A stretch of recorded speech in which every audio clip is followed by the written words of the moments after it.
ലോകത്തെ ഏറ്റവും വലിയ ചരക്ക് കപ്പൽ വിഴിഞ്ഞം തീരമണഞ്ഞു.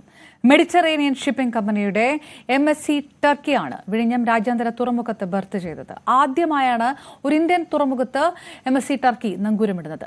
ചരിത്ര നിമിഷമെന്ന് തുറമുഖ വകുപ്പ് മന്ത്രി VN വാസവൻ പ്രതികരിച്ചു.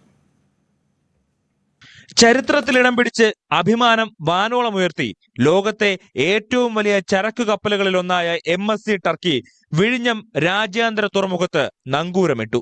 കഴിഞ്ഞ ദിവസം പുറംകടലിലെത്തി ബർത്തിങ്ങിനായി കാത്തുകിടന്ന MSC ടർക്കിയെ വാട്ടർ സല്യൂട്ട് നൽകിയാണ് വിഴിഞ്ഞം തുറമുഖത്തേക്ക് എത്തിച്ചത്.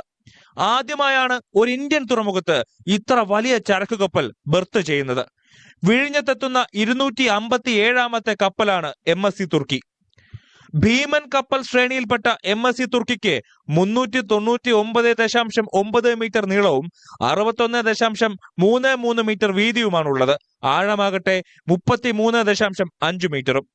1995 മുതൽ ലോകത്തെ എല്ലാ പ്രധാന കപ്പൽ റൂട്ടിലും ചരക്കെത്തിച്ചു വരുന്നു. നിലവിൽ വിഴിഞ്ഞം യൂറോപ്പ് സർവീസിന്റെ ഭാഗം. സിംഗപ്പൂരിൽ നിന്നാണ് MSC തുർക്കി വിഴിഞ്ഞത്തേക്ക് എത്തിയത്. ചരിത്ര നിമിഷമെന്നും കമ്മീഷനിങ്ങിന് മുൻപേ ലോകത്തെ ഏറ്റവും വലിയ ചരക്ക് കപ്പൽ വിഴിഞ്ഞത്തേക്ക് എത്തിയതിൽ കേരളത്തിന് അഭിമാനമെന്നും മന്ത്രി VN വാസവൻ പറഞ്ഞു.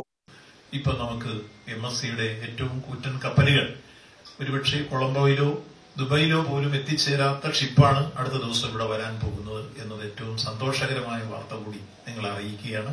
അപ്പൊ ആ നിലയിൽ ലോക ഭൂപടത്തിൽ അന്താരാഷ്ട്ര മാരിടൈം ഇപ്പോ നമ്മൾ പൊതുവിലെടുക്കുമ്പോൾ അതിന്റെ ഉന്നതങ്ങളിലെത്തി ഈ സമുദ്രവ്യാപാര മേഖലയിലെ ഏറ്റവും പ്രധാനപ്പെട്ട തുറമുഖമായി മാറ്റി തീർക്കുന്ന ആത്യന്തിക ലക്ഷ്യത്തോടുകൂടി എല്ലാ പരിശ്രമങ്ങളും നടത്തിക്കൊണ്ടാണ് സംസ്ഥാന ഗവൺമെന്റ് മുന്നോട്ട് നീങ്ങുന്നത്. വിഴിഞ്ഞം വഴി യൂറോപ്പിലേക്കുള്ള MSCയുടെ പ്രതിവാര ഡേജ് സർവീസിന്റെ ഭാഗമായാണ് തുർക്കി എത്തിയത്. 8 മാസത്തിനിടെ 5.25 ലക്ഷം കണ്ടെയ്നർ നീക്കം വിഴിഞ്ഞം തുറമുഖത്ത് പൂർത്തിയായി. പ്രതിമാസം 1 ലക്ഷത്തിലേറെ കണ്ടെയ്നറുകളാണ് നീക്കം ചെയ്യുന്നത്. മാർച്ചിൽ മാത്രം ബർത്ത് ചെയ്തത് 53 കപ്പലുകൾ. അതേസമയം ഏപ്രിൽ അവസാനത്തോടെ രാജ്യത്തെ ആദ്യത്തെ ഡീപ് വാട്ടർ കണ്ടെയ്നർ ട്രാൻസ്ഷിപ്മെന്റ് തുറമുഖമായി വിഴിഞ്ഞത്തെ മാറ്റാനുള്ള നടപടികൾ തുടരുകയാണ്.